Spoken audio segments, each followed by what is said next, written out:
Eat more dried fruit. Eat more. The kids should be eating more fruit. The elderly should be eating more fruit. The seniors, everybody should be eating more dried fruit. And the first thing that I always hear, oh no, they've got too much sugar in them. What a lot of bunkum. I get sick and tired of all these people who look at one little micro component of a food and go, oh, we can't have that anymore.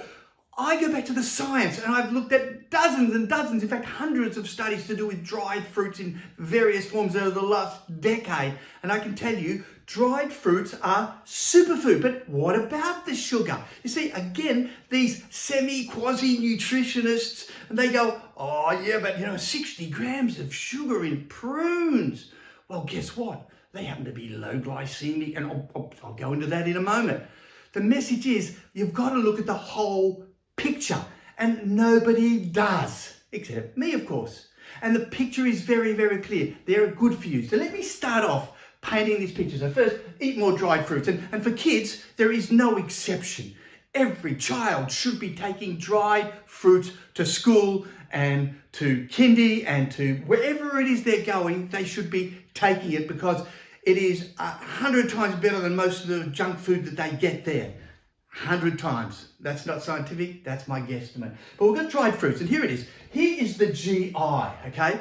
This is the glycemic index. This is the thing everybody's worried about the blood sugar level spiking. And by the way, that is just a part of the blood sugar level, and everyone looks at that one little part again, rather than look at the outcome at the end. And what is the outcome? You'll see. So prunes are 29, that's low. Wow, 60 grams of sugar, their prunes are 29. You'll see why. Raisins, they're right on the border of being low to moderate. And then you've got apricots, low, figs, low to moderate, and then you've got dates in the low category too. Wow, hold on. You mean to say they've got sugar in them, but something is stopping the sugar getting in there to cause the raised in blood sugar levels and any damage done from the sugar as well. So what we've got here, a little diagram I've painted on this board that explains the whole picture. So you can tell all those people out there why you should be eating dried fruit and you don't have to worry about the sugar. Please explain to them. So the first thing is we've got fiber. All dried fruit comes with fiber, lots and lots of fiber. I've got one set, it's actually probably closer to about 4% fiber to 9% fiber in your dried fruit. That's huge, and that makes up a huge component. And it's not just one type of fiber, it's lots of types of fiber that can get in there and work on that gut microbiome and a whole raft of things, hence why they're all great for constipation, by the way, even diarrhea. So fiber. And this fiber is converted by the gut microbiome into acetate and butyrate, which are short-chain fatty acids. And this acetate, you know acetate because it's called acetic acid. Acetic acid and butyric acid block or alter the way sugar is absorbed. Hence, if you have vinegar with a meal, you mix a little bit of vinegar on the salad dressing in there or anything else here, or have a little sip of vinegar, always diluted. I've got a whole video on vinegar, so watch that one. That lowers your blood sugar level. Wow, it's just the acetic acid. So what we've got here, the fiber creates the microbiome, uses the fiber to create the short-chain fatty acids, acetate and butyrate, and as a result, it lowers the blood sugar level. It lowers the enzymes for digestion of the sugars and the carbohydrates and the starches, and it increases viscosity. So it's a win-win situation. You see, there's not one thing that lowers the blood sugar level when it comes to dried fruit. There's a dozen or more. And on top of all this, the gut microbiome itself holds on and alters how sugar is produced. So if you've got a healthy gut microbiome, which you will if you have dried fruit, then, and lots of other things I talk about, if you've got a healthy gut microbiome, it also slows down. Just that alone slows it down without any of these other things converting. Then you know, dried fruit is concentrated vitamins and minerals and all these nutrients. So it's concentrated vitamins. And one of those vitamins is vitamin K, and another one is vitamin C. Vitamin K decreases insulin resistance. Oh, so what that means is it enables the cells to take in more sugar, to get it out of the blood, so it lowers the blood sugar level. See how it all works together. Vitamin K, by the way, is known as probably the best vitamin for healthy blood. healthy circulatory system and cleaning out the arteries. So we want lots and lots of vitamin K. And you get that in your fruit, particularly things like in your prunes, which are my super fruit. Then you've got vitamin C, and vitamin C stops this one here. This is your hemoglobin. This is your red blood cells, and they become damaged. They become oxidized. And that leads to a lot of damage. That's the outcome that we don't want, okay? And vitamin C stops that straight away, which means it's not actually leading to the damage. Even if there is a little bit of increased sugar in the blood, which there's not, it stops the damage occurring. Wow, that's amazing. And I only just put down 2 of the vitamins here. There's a lot more that I could have done, but it would take a lot more time for you to follow on and everything. So then we've got our minerals. And minerals like zinc, boron, magnesium, and particularly chromium, let's got a little star there. Chromium is known as the sugar balancing mineral. And lots of your dried fruits are rich in chromium. And this chromium holds on and alters the way the sugar is processed. So it decreases blood sugar level and decreases insulin resistance in, you ready? Diabetics and pre-diabetics and people with insulin resistance. So the studies are saying, hold on, we've done these tests on diabetics who have a lot of blood sugar problems, and they have spikes and troughs and ups and downs with their sugar, and hold on, chromium and these minerals actually help balance it out, even in the worst case scenario. Then we get on to my favorite polyphenols.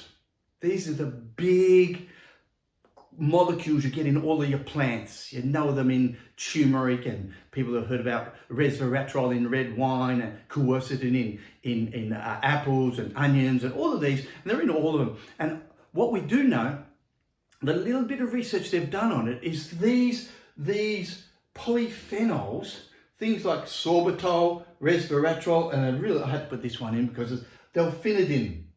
Delphinidin and these actually block the absorption, digestion, and processing of sugar in the body before it actually, when it gets in there, it gets into the blood, when it gets into the digestive system, it's all slowed down, and then it gets down, and when it gets into the blood, it alters how that interacts. So we find decreased carbohydrate digestion, so it slows the carbohydrates conversion from starch. In the case of white bread, for example, it slows it down. So if you have some of these foods, for example, raisins, and the studies show with prunes, if you have them with white bread, I'm not suggesting that because I don't eat white bread and we shouldn't be eating the bread anyway, but if you do, it actually lowers the glycemic level of white bread and any of the damage the white bread's going to cause. How's that? And then you've got, it actually stops the digestion because it alters 2 enzymes here. This is the scientists in there, alpha glucosidase and alpha amylase, which break down the glucose molecules from the starch and move them on and enable that sugar to be in there. So it slows that process down in the digestion. It decreases absorption. Once it's been broken down, it decreases the absorption into the body, decreases carb uptake, literally into the blood, and it increases carb uptake, and it increases carbohydrate metabolism. So it's speeding up the process of getting rid of it and taking it in, getting rid of it and moving it on. So it's, again, a win-win situation. So you can see how this whole process here starts with the dried fruit, moves across, and as a result of these polyphenols, you've got decreased fasting blood sugar, decreased insulin resistance, and decreased glycated hemoglobin that's been oxidized and damaged, which is the outcome we want to decrease. So with all of that, my message is you need to eat more dried fruit. Dried fruit, prunes, they've all got their own superpowers. And as I've said, watch the video I've got on prunes, and the second video I've got on the full picture of prunes and why they're so good for you. But when we look at the big picture now, the first thing we find is they're alkalizing for the body. Not digestive system, for the body. And you need to alkalize the body. They decrease inflammation, and excessive inflammation is the cornerstone of all chronic illness that we have. Everything from cancers right through to heart attacks, stroke, diabetes are linked with inflammation and oxidation. So these dried fruits decrease them. They decrease the glycated hemoglobin, which is the oxidized hemoglobin, the damaged hemoglobin that I've already talked about. they're hypoglycemic, so they will load. So you add some raisins into some other food, you add some prunes in with some other foods, they actually lower the blood sugar level of those foods. They bring everything down. They decrease insulin resistance, they decrease blood pressure. Yeah, there are studies out there, for example, in raisins, they decrease blood pressure by about 5 millimeters of mercury. That's the level, the 5 units that they measure it in. Oh, and that's just, a small handful of raisins every single day.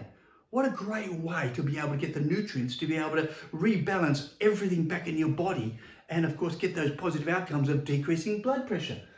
Decrease the triglycerides, these are the fats that are floating around, the nasty fats that shouldn't be floating around as much. Decrease the oxidized cholesterol. Of course, we all know cholesterol's not the problem, it's the oxidized cholesterol. And because it's decreasing oxidation, it stops the damage being done to the cholesterol.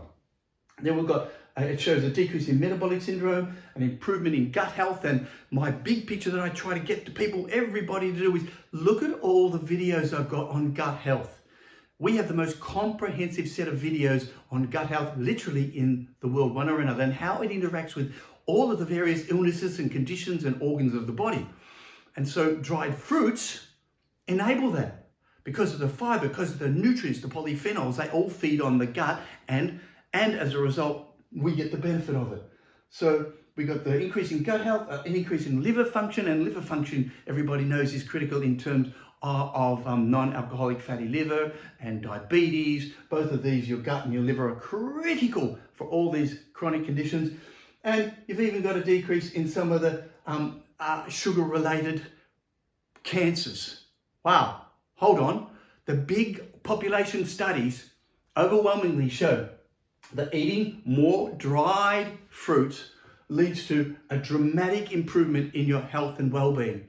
And when you consider that the vast majority of our kids are eating a fraction of the nutrients, here is a great start. There should be no child going to school without some dried fruit. And when it comes to the seniors at the other end, we have a bit of a nutrition peak, you see. It starts off here high, then as it goes through the kids, it goes down. Then it gets to teenagerhood, it goes down further. Then as we get to adulthood, we realize, oh no, I should be eating more nutrients, I should be eating more dried fruit. It goes up again. And then when we get to seniorhood, I'm beyond that already, it starts to go down again. So it's a great idea of just getting these dried fruits. They're tasty, they're delicious, they're nutritious, and they've got all of these benefits.